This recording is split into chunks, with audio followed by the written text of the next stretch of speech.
Fala pessoal, Felipe aqui em mais um episódio da nossa Jornada da Diversidade do programa Demais aqui da Cia Makers. E hoje, no capítulo da aprovação, nós temos uma convidada ilustre que está aqui com a gente para dividir um pouco da sua história e experiência.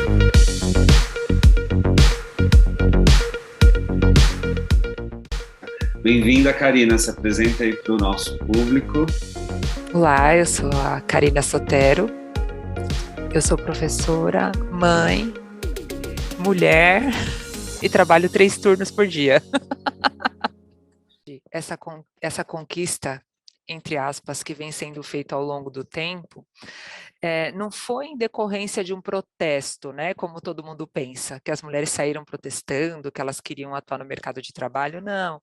Na verdade, em decorrência da Segunda Guerra, as mulheres tiveram que ir trabalhar, porque os homens estavam na guerra e não tinha força de trabalho para isso. E aí,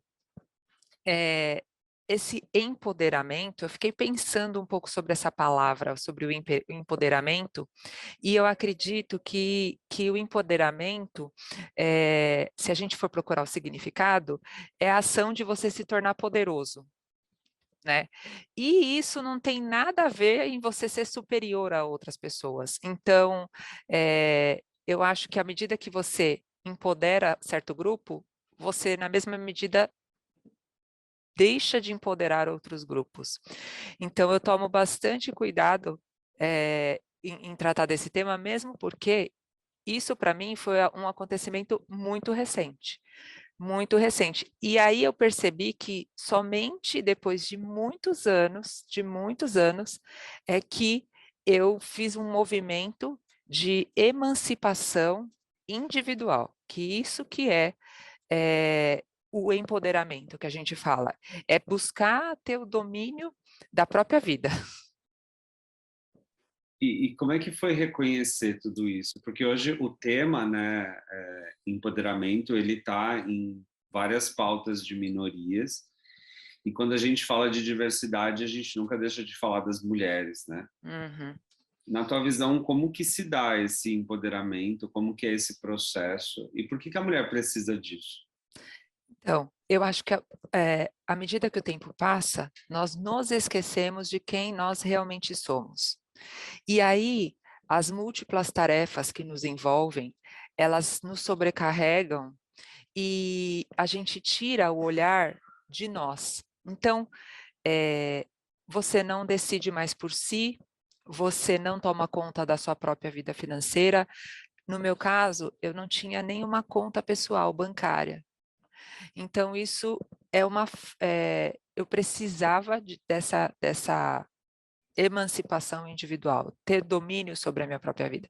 Só que à medida que o tempo passa, automaticamente, quando você se coloca nessa posição, talvez por influência da sociedade ou influência de uma criação do homem machista ainda, né? Uma criação um pouco machista, e quando você vê, você se encontra sem ter uma própria vida. Eu acho assim, sem ter uma própria vida. Então, eu acho que passei por esse processo e eu acho que a gente consegue alcançar isso quando a gente encontra dentro de si quem realmente a gente é. Se você sabe quem você vai se empoderar e você vai falar: eu tenho domínio da minha própria vida. Eu posso usar o que eu quiser, eu posso ter conta bancária, eu posso ocupar o lugar que eu quiser, enfim. Mas você tem que reconhecer quem você é. Isso me soa muito autoconhecimento e conhecimento, né? Uhum. Hoje, qual que é a tua configuração de atuação, né? Você é mãe, você é esposa, você trabalha em quê? Como é Uhum. que você usou o conhecimento como um recurso para ocupar espaços, Uhum. para se autoconhecer e construir esse empoderamento? Eu sempre falo para os alunos que ou você dá as cartas ou você joga o jogo. E se você quiser jogar o jogo, você vai ter que estudar muito para escolher aonde você quer trabalhar, para escolher o que você quer fazer e para escolher quantas horas você quer trabalhar. Então, eu primeiro fui mãe. né? Eu tenho uma trajetória bem extensa, eu fui cofundadora de uma associação educacional com 26 anos, passei 7 anos da minha vida me dedicando à educação das crianças em vulnerabilidade social, depois eu voltei para a área da educação, sou professora e consultora de negócios. E uso a criatividade para me reinventar todos os dias.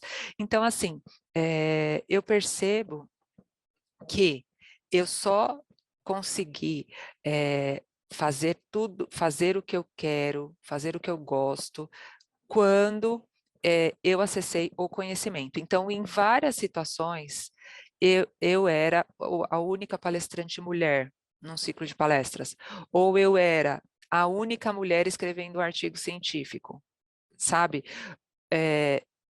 E sempre naquele núcleo masculino, né? O núcleo masculino em peso, e aí de repente surge alguém lá no meio.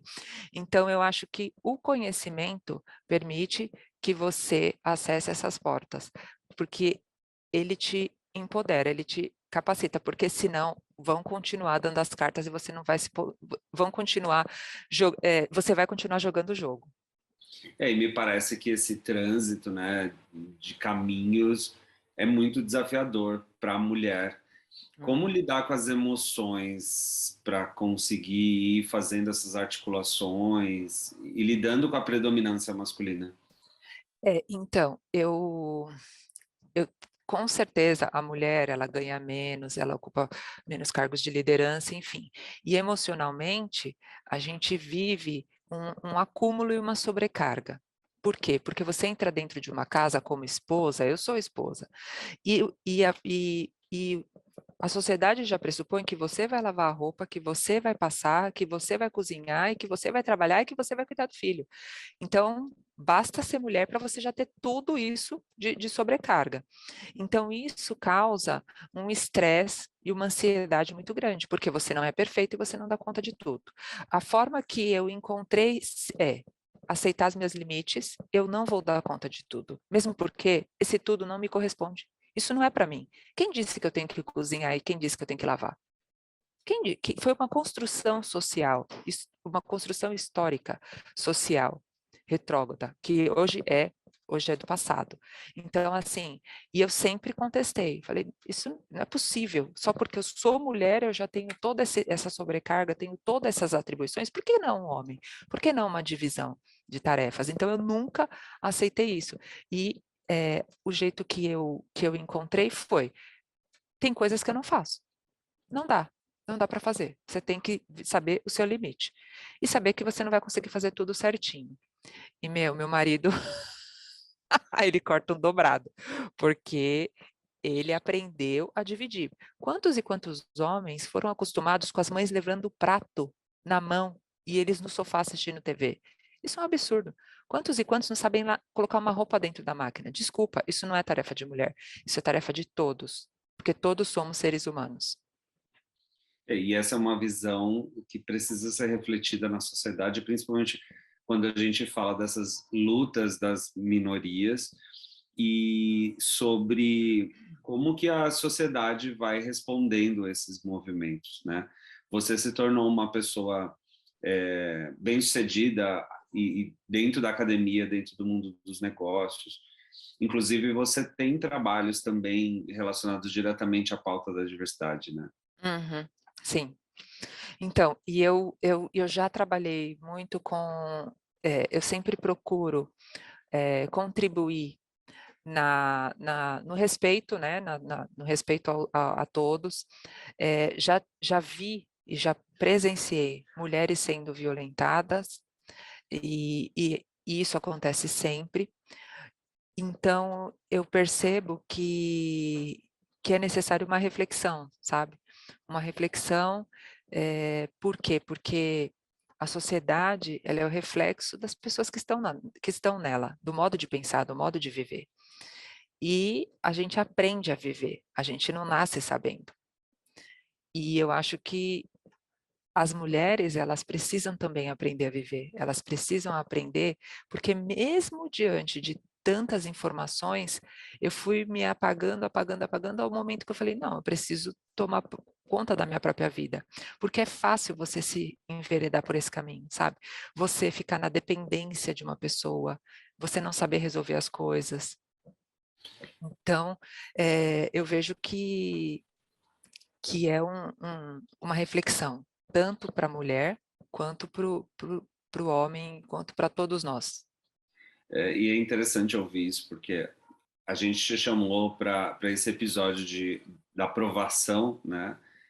Porque nos parece que a mulher está o tempo inteiro se provando, né? Sim. Então, quando a gente olha para uma figura como você, que representa uma minoria, né? Que é uma mulher que tem todos os papéis escolhidos e ainda ocupa um papel que muitas mulheres ainda não conseguem ocupar. Na sua visão, o que certificou que a sua aprovação valeu a pena? Olha, eu acho que vale a pena quando você começa a ser reconhecido por você mesmo. Essa é a verdade. Quando o reconhecimento vem de você, quando você se reconhece, é a melhor coisa é você se reconhecer. Então, você não esperar isso dos outros. É natural do ser humano buscar o reconhecimento dos outros, mas quando você se reconhece, os outros te reconhecem. Quando você se conhece, quando você se coloca no seu lugar, e lugar de mulher não é um chavão, é o lugar aonde que é o melhor lugar que você possa escolher, é a sua escolha. Se eu não quero que meu lugar seja na cozinha, meu lugar não vai ser na cozinha. E não tem problema ser na cozinha. O problema é você ter a capacidade de escolha. Então, eu acho que isso vem do seu reconhecimento próprio. Se você não se reconhecer, ninguém vai te reconhecer. Se você não se capacitar, ninguém vai fazer isso por você. Se você não se priorizar, ninguém vai fazer isso por você. Certo dia, uma pessoa falou assim para mim, Karina, vai se cuidar. Eu fiquei parei para pensar e falei, nossa, eu não estou cuidando de mim. E aí eu comecei a fazer várias mudanças, inclusive com relação à minha saúde e melhorar vários aspectos. Então eu acho que não é uma pessoa de fora que tem que falar isso para a gente. Eu acho que é a gente mesmo que tem que falar. Se cuida, Karina, cuida de você mesmo. Reconhece quem você é, porque vai ser muito difícil uma pessoa de fora fazer isso.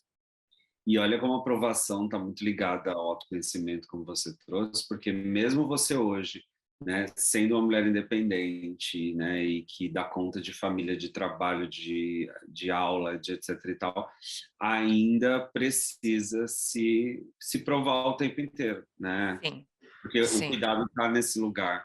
E como é que será para essas mulheres que ainda estão nesse processo ou nem despertaram para isso? Que mensagem você deixaria para mulheres que nem chegaram aí ou que acham que não podem chegar ou que estão num lugar ainda obscuro? Eu aconselho que elas busquem sempre se conhecer a cada dia e que elas acreditem em quem elas são, independente do que as outras pessoas digam para elas. Elas precisam acreditar, porque cada ser humano tem uma história, e elas têm uma história, e essa história pode abençoar a vida de outras mulheres.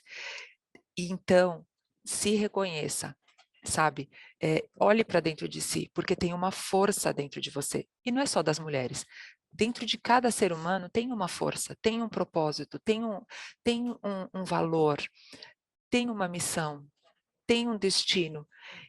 E se a gente não olhar para isso, a gente não vai conseguir caminhar. Então, eu aconselho que elas é, sejam sem pensar que são.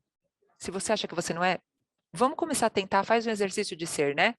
Vamos fazer um exercício de ser mesmo, de se permitir, fazer o que você quiser, na hora que você quiser, do jeito que você quiser. Porque a gente é foda, né? Ai, desculpa o palavrão. Não Que posso falar bom, palavrão? claro que pode. Mulher também fala palavrão, né? Mulher também fala palavrão. E que incrível, Karina, você poder trazer isso para a gente poder contribuir com as pessoas e principalmente gerar essa identificação, né? Porque quando a gente fala de diversidade, a gente também está falando de mulheres e a gente também está falando de diferentes tipos de mulheres, né? Uhum. Então, eu queria agradecer muito a tua contribuição. na nossa jornada da diversidade.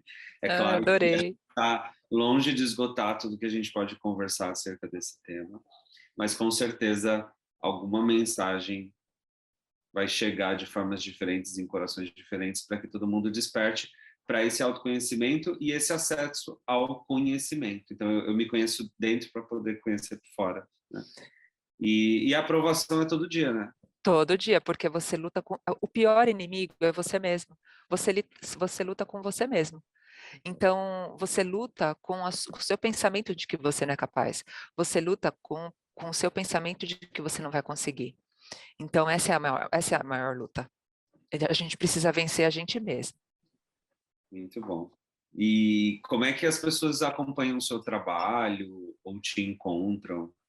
Então, eu tenho meu Instagram, vocês vão ver um monte de fotinho da minha filha, vão ver algumas pitadinhas de criatividade que eu estou colocando, alguns projetos que eu faço na faculdade, agora eu estou com um projeto de estímulo à leitura, alguns jobs que eu faço com a Cia Makers, então para me acompanhar, Karina com C, D. Oliveira. Show. É só seguir. Karina, muito obrigado para você que está aí assistindo e ouvindo a gente. Não deixem de conferir os outros episódios da Jornada da Diversidade. E lembrando que equipes diversas inovam mais. Obrigado, Karina. Obrigado a Eu que você agradeço. e até breve. Até breve.